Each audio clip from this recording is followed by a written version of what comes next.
Comment lisez-vous ce mot? Eh bien, si je découpe ici, eh bien, on a déjà ici ça qu'on sait lire comme étant L. Ensuite, on a le mime,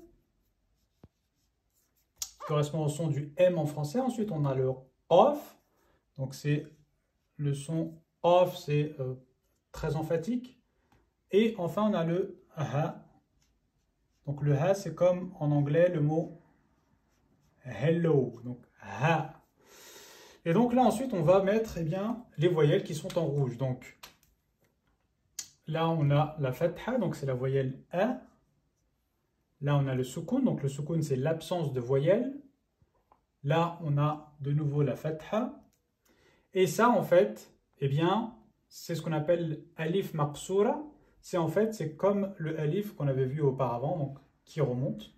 Donc, il a la même fonction ici, c'est-à-dire qu'en fait, ce n'est pas une lettre, c'est pour ça que je l'ai mis en rouge.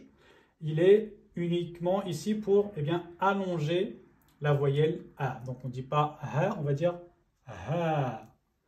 Donc, si je lis al-maq ha, al-maqha, al-maqha. Et que signifie al-maqha?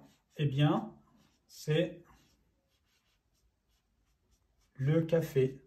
Alors, c'est le café, c'est-à-dire le lieu où on prend le café. Donc, voilà, donc c'était juste ça, la petite difficulté. Donc, quand est-ce qu'on l'écrit comme ça? Quand est-ce qu'on l'écrit comme ça? Ben, la plupart du temps, on va l'écrire comme ça, mais il y a quelques mots, ce sont des exceptions qu'il va falloir apprendre par cœur, tout simplement, qui vont s'écrire toujours de cette façon pour l'allongement de la voyelle A. Donc voilà pour la leçon du jour. Je vous invite à vous abonner.